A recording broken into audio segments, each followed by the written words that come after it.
time, ano po? Pero doon sa verse 3, sabi dyan, thus shall Aaron come into the holy place with the young bullock for bullock. Basta yan. Hindi po yung bulak na kota. Basta, alabaw ba yan o baka? For a sin offering and a ram for a burnt offering, and Aaron shall offer his bullock for us for the sin offering, which is for himself, and make an atonement for himself and for his house. And he shall take of the blood of the bullock, and sprinkle it with his finger upon the mercy seat eastward, and before the mercy seat shall he sprinkle of the blood with his finger 7 times. Noong Old Testament po mga kapatid, meron po tayong tinatawag na the Day of Atonement. Ito po ay special day na inutos ng Diyos sa nation of Israel. Once a year, ang sabi ng Panginoon Diyos, kumuha dapat si Aaron as a high priest. Siya po yung high priest during the Old Testament. Kumuha siya ng bulak. Ano ba yung Tagalog ng kalabaw? So, di na natin alam. Alam mo ba yun? Baka. Male na baka na lang. Ayun. For short na natin, baka. Baka na yam. Kumuha daw si Aaron ng ganun, ano? Tapos, nasabi ng Panginoon Diyos, kumuha siya ng bulak para sa kanya, baka para sa kanya, tapos para sa Israel, goats, 2 goat.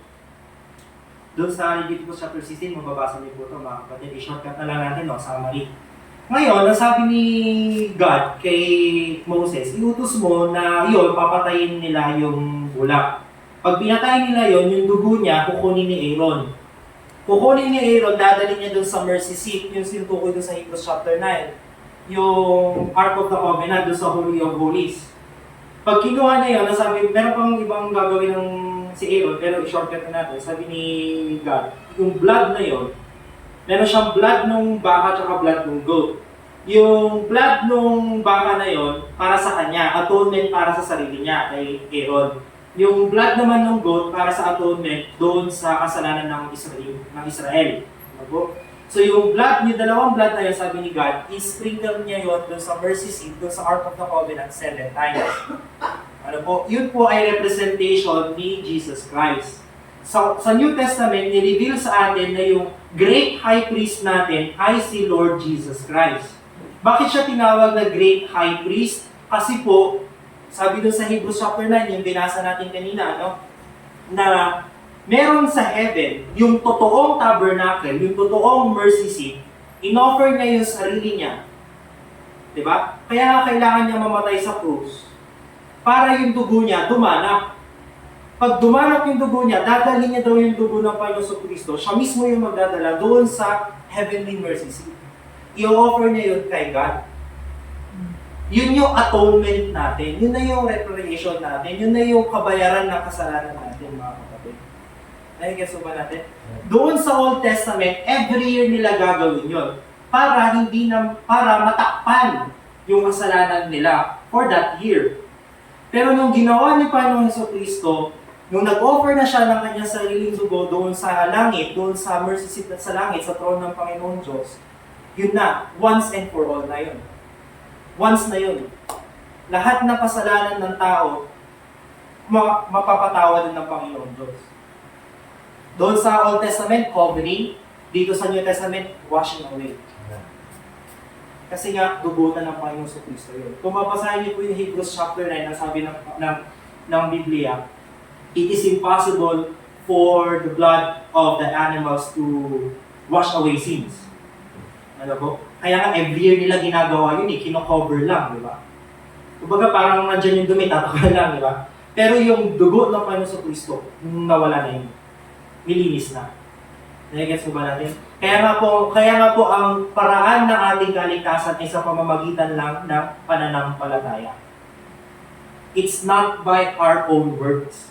Bakit? Kasi si Kristo yung atonement natin. Siya yung kabayaran ng kasalanan natin. Imagine, meron ka ba ipapalit doon sa dugo ng Panginoong Jesucristo? Meron bang precious thing dito sa mundo na pwede mong ipalit doon sa atonement natin, yung blood of Christ? Meron ka ba pwedeng i-offer sa Panginoon na kapalit nun? Para sabihin mo sa Panginoon na, ngayon liligtas ko ako sa impyerno. Meron ba? Kaya nga kung iisipin po natin mga kapatid, napaka-arrogante ng mga tao na nagsasabi na maliligtas ka kung ikaw ay magbabautismo.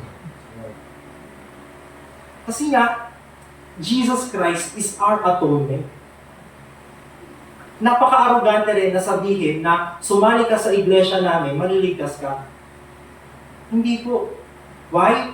Because the only thing that made our eternal redemption, that obtained us to our eternal redemption, is the blood of Christ.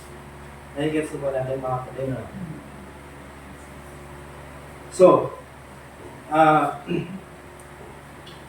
Hebrews 9 chapter 12, Hebrews chapter 9 verse 12. Yan po yung tinutukoy natin kanina. Hebrews chapter 9 verse 12.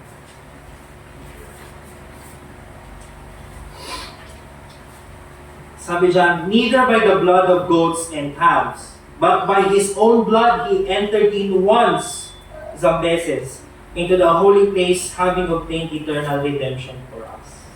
Ano sinasabi dito sa Hebrews chapter 9? The Lord Jesus Christ, di ba, tandaan natin yung gospel, He was dead, He died for our sins, He was buried, and was rose again the third day. Bakit kailangan niyang mabuhay ulit? Una, para ipakita sa atin na siya ang Diyos. Pangalawa, yung sinasabi sa Hebrews chapter 9, so that He can offer up His blood to God. Nagigets ba natin yung mga brother? Kasi pag namatay lang siya, wala. Walang kaligtasan. Kaya ang importante po yung doktrina nito na the blood of Christ. Ano po? Ito po yung magliligtas sa atin. Romans chapter 5 verse 9 to 10. Sabi doon, much more than, binasa natin ito kanina, being now justified by His blood. Paano to tayo na-justify? By His blood. We shall be saved from wrath through Him. Ano yung wrath na tinutukoy dyan? Yung galit ng Panginoon, yung impyerno. Naligtas po tayo sa impyerno because of the blood of the Lord Jesus Christ. For if when we were enemies, we were reconciled to God by the death of His Son. Dati, we are enemies of God, but now we are called the children of God. Why? Because of the death of His Son, the Lord Jesus Christ. Nagkaroon tayo ng reconciliation sa Panginoong Diyos. Diba po? Kaya nga dun sa Genesis, di ba? Ano sabi nung hinanap ng Panginoong Diyos si Adan at Eva? Ano yung parusa sa kanila? Umalis sila dun sa Garden of Eden. Why? Kasi nga, napalayo na sila sa Diyos dahil sa kasalanan. Pero ngayon, inalapit na tayo ulit ng Panginoong Kristo sa Diyos dahil sa kanyang kamatayan, pagkalibing at muling pagkabuhay. Gets po? So, verse 10, for if even when we were enemies, we were reconciled to God by the death of His Son, much more, being reconciled, we shall be saved by His life. Nagigets po ba natin yung mga kapatid? Hebrews chapter 7, verse 25, wherefore He is able to save them to the uttermost. Pag sinabi natin uttermost, tukduran na, ano po? Tayo po ay mailigtas ng Panginoon ng Panginoon sa Kristo that come unto God by Him, seeing He ever liveth to make intercession for them. Imagine, nagkakasala ka, sinasabi ng Panginoong Diyos, pero ang Panginoon sa Kristo sa Diyos Ama, Panginoon, tandaan mo yung dugo na shined ko, yung dinadadanak sa anak mo. That's why we are preaching na yung kasalanan natin, tinatawag na yung kasalanan natin nakaraan, kasalukuyan na sa kinabukasan. Because Christ died once, Christ offered His blood once, and for all. Ano po? So, last verse na titignan po natin. Nakagigets po ba natin yung lesson natin, mga kapatid? The importance of the blood of Christ. Ay, hindi pala. Second to the last, 1 John, chapter 1, verse 7. Sabi dito, but if we walk in the light, as He is in the light, we have fellowship one with another, and the blood of Jesus Christ, His Son, cleanseth us from all sin. Paulit-ulit po yan sa Bible. Blood, blood, blood of the Lord Jesus Christ. Importante po. Kaya nga po, walang masama sa Holy Week. Although parang may mga karamihan kasi parang Catholic traditions, ano? Pero hindi masama na tayo as true Christians, ano po, we celebrate also the birth of the Lord Jesus Christ. Ano po? So, conclusion, ano po mga kapatid? The revelation, so pakinggan niyo po ito the revelation of Jesus Christ as our Passover and atonement leads us to a place of awe. Tagalog, ano po? Yung nalaman na natin na si Kristo ay ating Passover and atonement. Dapat mamamha tayo doon. Bakit? Salvation, we realize, is a gift of pure grace, untainted by our own actions.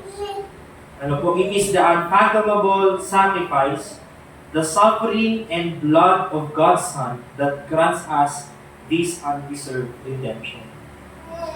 Hindi po sa pamamagitan ng gawa tayo po ay naligtas. Hindi po sa pamamagitan ng relihiyon tayo ay naligtas.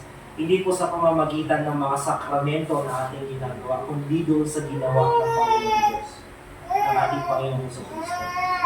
Kaya po kahit gawin mo lahat ng sakramento na tinuro sa iyo, hindi ka niyan maliligtas. Dahil ang atonement at ang Passover natin ay walang iba kundi si Jesus Christ. Yes po. Titus chapter 3 verse 5 to 6, not by works of righteousness which we have done. Hindi daw sa pamamagitan ng mga mabubuting gawa natin, na ating ginawa, but according to His mercy, He saved us by the washing of regeneration, the renewing of the Holy Ghost, which He shed on us abundantly through Jesus Christ our Savior. So, yun po ano po.